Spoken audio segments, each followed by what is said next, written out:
And all through the kingdom, there was much rejoicing. Guys, this is the injury report for yesterday's practice, and there should be something that stands out very, very quickly upon observation. Jaylen Watson was listed as a full participant.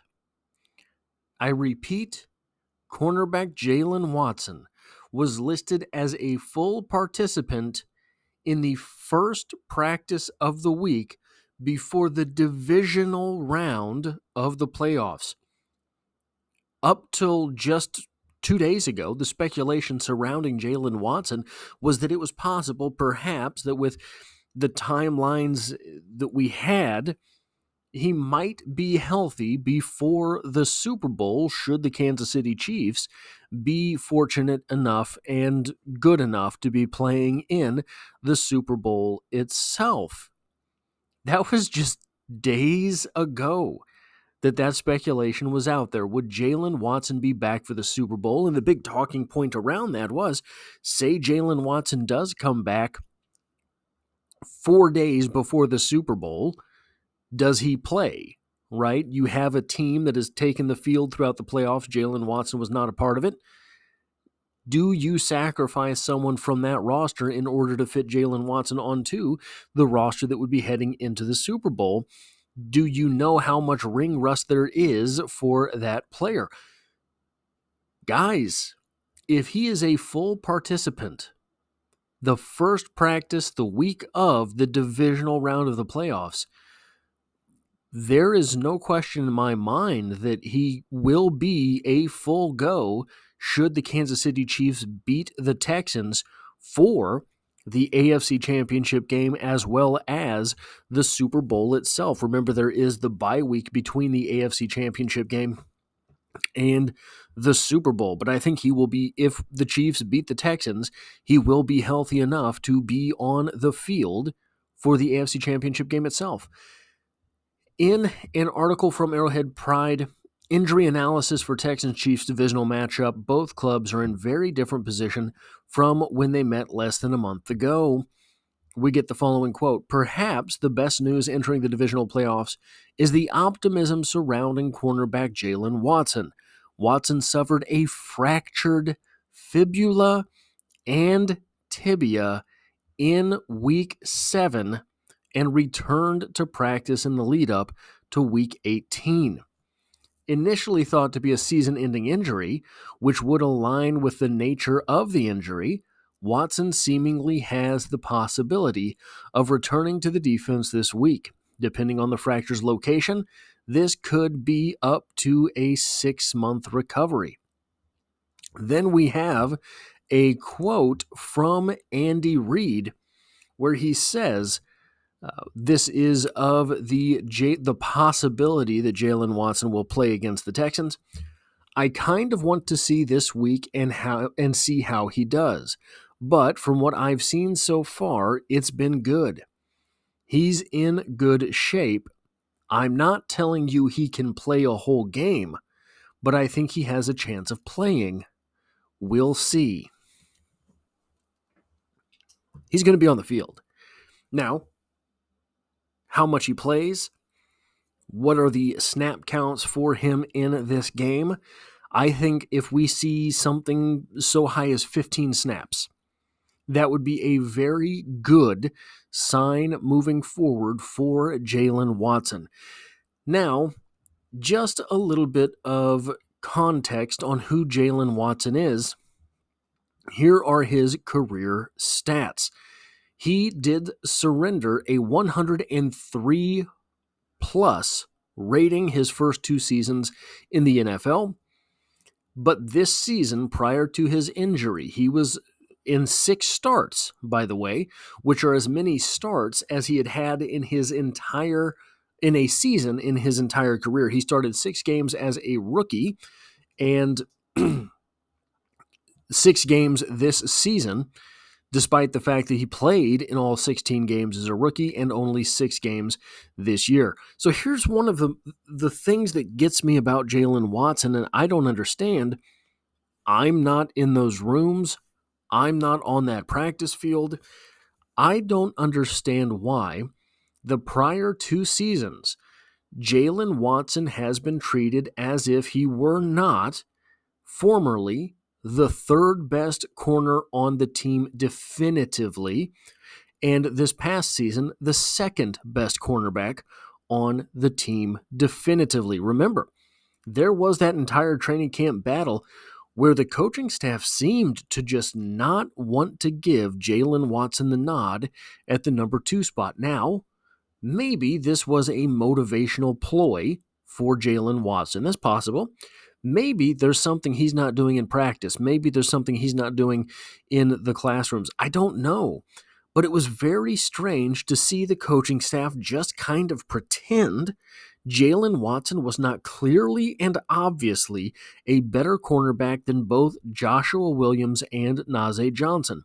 And while we're talking about Joshua Williams and Najee Johnson, the season's over, right? So we have the complete season stat lines as they will stand. I did not realize this year Joshua Williams played 411 snaps, more than he played last year, but not nearly as many, but not quite as many as he played as a rookie. Najee Johnson, on the other hand, played 494 snaps of defense. That is a number that would be second for Jaylen Watson. Jaylen Watson's biggest year, again, was his rookie season with 605 snaps. He played 440 last year, and then he played 341 this season, 99 snaps shy of his entire 2023 snap count through just 6 games this year.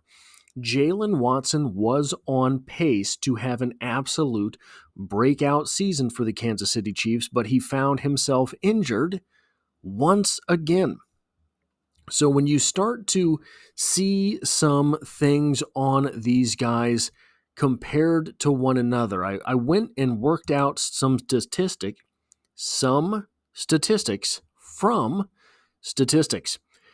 Jaylen Watson, from his 341 snaps this year, was targeted 30 times. That is being targeted once every 11.36 snaps. Joshua Williams, in 411 snaps this year, was targeted 31 times. That is a target every 13.25 snaps. That's pretty good. Najee Johnson, 494 snaps, targeted 42 times. That's actually a better number, 11.76, than Jaylen Watson's 11.36. Now, that is not taking into account the value of the targets. That is not taking into account the actual what's given up on those plays. It is just taking into account the number of times the quarterback said, this is where I'm going with the football. Because there's all sorts of things that can happen, right? However, Najee Johnson gave up a 54.8% completion. Joshua Williams a 51.6%. And Jaylen Watson a 53.3%. All of this is making it look a little bit like Joshua Williams is being short-sold in this season's defense. And so far, it makes it look as if Jaylen Watson and Najee Johnson are not terribly far apart. However, there is a little statistic here. Yards per completion.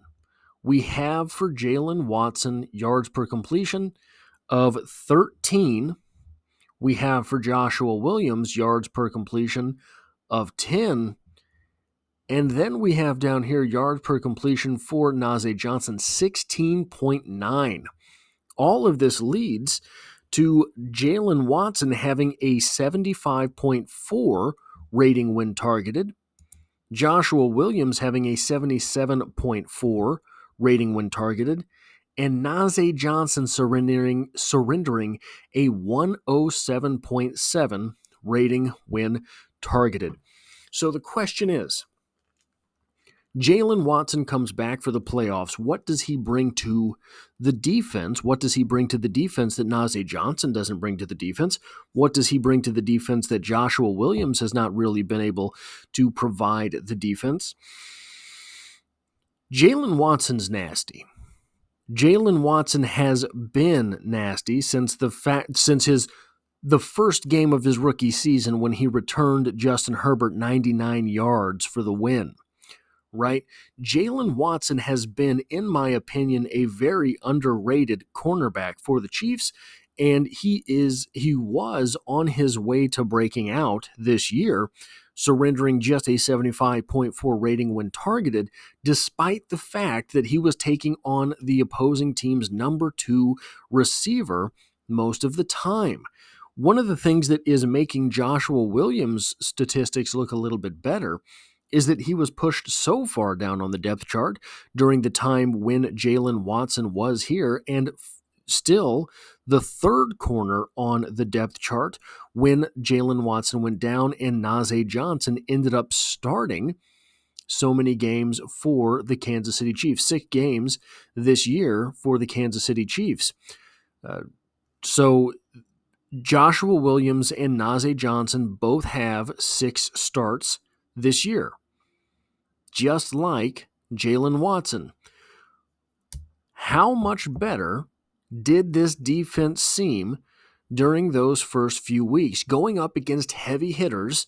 Look, say what you want to say about the way the Bengals season ended up turning out. Joe Burrow did not have a bad season. The Chiefs did not surrender terribly many yards or points to those Bengals. Going back to week 1, the Baltimore Ravens, they're heading to the divisional round of the playoffs. That defense put the Chiefs in position at least to win. So the defense with Jaylen Watson on the field, in my opinion, is steps better than it is without him on the field, because what it does, I think that Najee Johnson had a terrible game against the Broncos in Week 18, so that can be brushed aside. There was no one that was rushing Bo Nix, right? He had all day to stand back there and pass because it was not the starters for the Chiefs. There's always questions when you get further down into the depth chart, what defenses you can actually run because of limitations from other players, so they might not have even been schemed up particularly well. You can take that game off of the charts for the most part. Outside of that, Najee Johnson, in my opinion, this season, again, this is a former 7th round pick, Jaylen Watson, former 7th round pick. Najee Johnson, in my opinion, proved this year through those 494 snaps, he's an NFL corner, not a number 2. Jaylen Watson, on the other hand, in my opinion, through the seasons that he has been here for the Kansas City Chiefs, proved that he can be a number 2 cornerback. He proved in those first 6 weeks of the season that he can certainly be a number 2 cornerback at the NFL level and contribute to a defense that is doing fairly well. When Jaylen Watson goes down, Najee Johnson is forced up into that number 2 role, and at times Joshua Williams has been elevated to that number 2 role as well. I think they're both NFL corners. I don't know that either of them is a number 2 corner. If Jaylen Watson returns, the Chiefs have a stud corner, a stud number 1 lockdown corner in Trent McDuffie. They have Jaylen Watson, who is a legitimate number 2 corner. I'm not going to make the argument that Jaylen Watson is a potential number 1 cornerback in the NFL. I don't think he's that guy.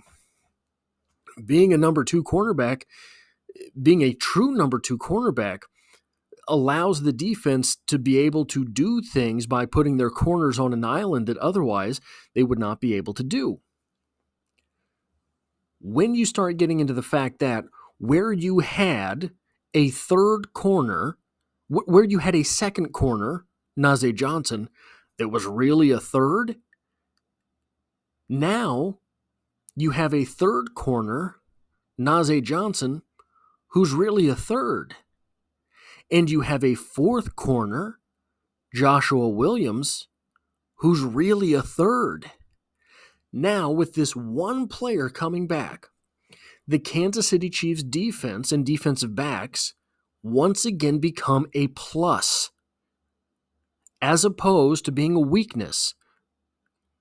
The NFL is a passing league. How often do the Kansas City Chiefs have three corners on the field? And if you were casting this as number 1, number 2, and number 3, you have a number 1 who's a number 1, a number 2 who's a number 3, and a number 3 who's a number 3. So whoever is covering that number 2 receiver, the quarterback gets to look in that direction and say, that's a likely win. And we saw that with Nazeeh Johnson being picked on time and time again. We didn't really see Joshua Williams being picked on because Joshua Williams was not a number 4 cornerback playing number 3. He was still being a number 3 cornerback playing third cornerback. What this does is you have a spot on your defense where the number 1 corner goes up against the number 1 wide receiver. Guys, Trent McDuffie is winning that. Then your number 2 corner, Jaylen Watson, goes up against the number 2 wide receiver. And that's probably a wash. Yeah, the number 2 wide receiver will win some, so will Jaylen Watson. Then your number 3 wide receiver goes up against Nazeeh Johnson, who is a number 3 cornerback, which means that's going to be a wash. Yeah, the number 3 receiver will win some, but so will Nazeeh Johnson. And then your number 4 wide receiver will be going against Joshua Williams, who is a number 3 cornerback and is going to win those matchups. That one player returning makes every spot below him better. That is what I have for this video. If you like or appreciate what it is that I do here, hitting the like button really does help me out as it tells YouTube to share this video with other Kansas City Chiefs fans. If you find yourself here by chance but not design, the Chiefs are the only thing I talk about on this channel, dropping multiple videos every single week, and I hope to have you back for the next one.